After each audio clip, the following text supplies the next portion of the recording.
بسم الله الرحمن الرحیم. نوی درس ته ښه راغلاست. پرون مو تر ټیبله پورې لوستی وو، نن به راشو په ټیبل په باندې خبرې وکړو.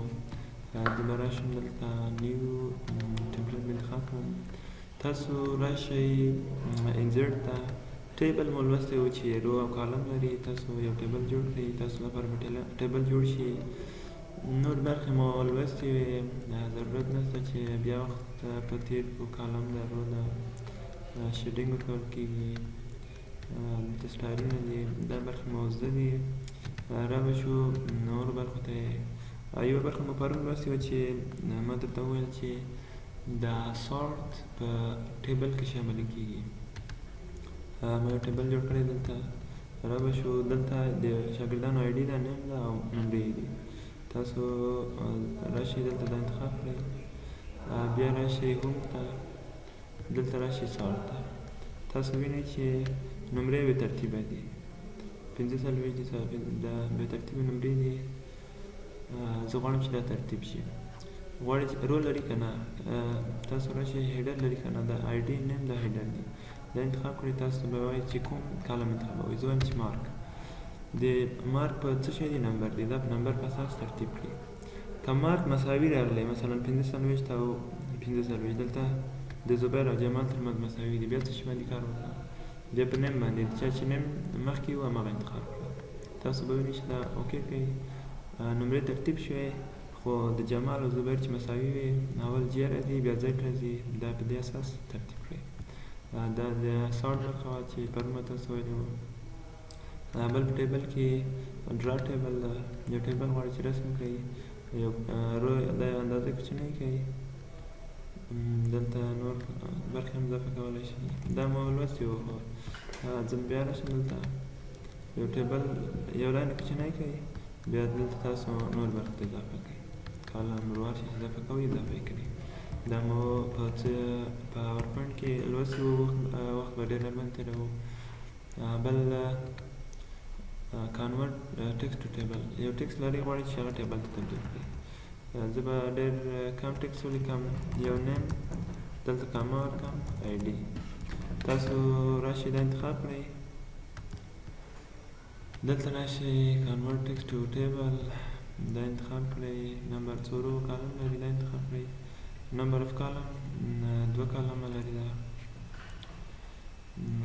auto fit to content، دا auto fit to window. د وینډو سره IRC کا خپل ډیټا نه لري، اوس به همدا انتخاب کړو. separate by semicolon other ته به رسل د به کامه ورکړو چې ما په کامه یې بدله جلا کړې.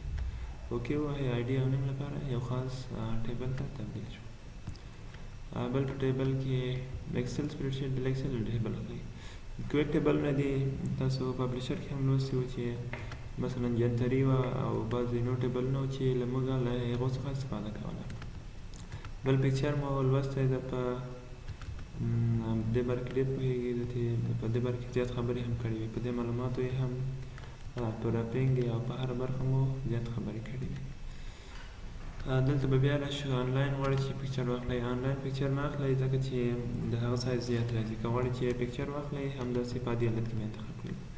شیپونه دي، هر شیپ چې تاسو غواړئ انتخاب کړئ. زه به دلته راشم، دلته شیپس واخلئ.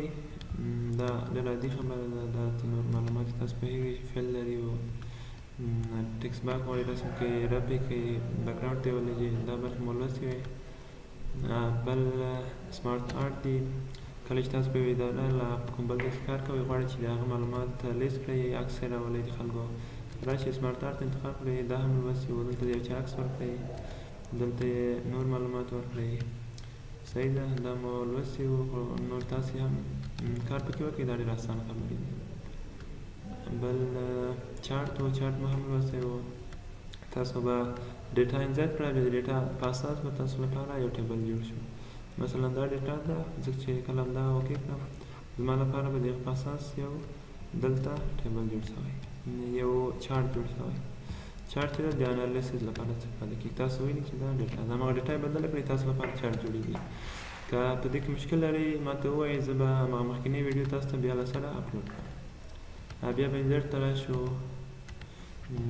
انزرټ کې به کنټرول ان وهم، انزرت کې سکرین شاټ د له صفحې څخه غواړئ عکس واخلئ یو ځای انتخاب کړئ دا دی همدغه عکس دلته بیا راغی که غواړئ چې د وینډوز په واسطه عکس واخلئ سنیپ ولیکئ تاسو بیا سنیپ په انتخاب کړئ تاسو صفحې څخه به عکس اخیستل کېږي دلته راشئ سنیپ ووهئ له صفحې څخه له هر ځای څخه عکس غواړئ واخلئ را به شو بیا انزرت ته سټور واچئ دلته پلګینز اضافه کېږي ستاسو د وړ پروګرام سره آنلاین ویډیوګانې دي هایپرلینک و هایپرلینک مو هم لوستی دی چې یو خط ولیکئ هغه لینک کړئ مثلا د ایمیل سره مو لینک کوئ د نوې صفحې سره یا د یو بل ډاکومنټ سره هغه لینک کړئ بیا دا مو لوستی و نور برخې مو سبا ولولو همدا ویډیو دومره بس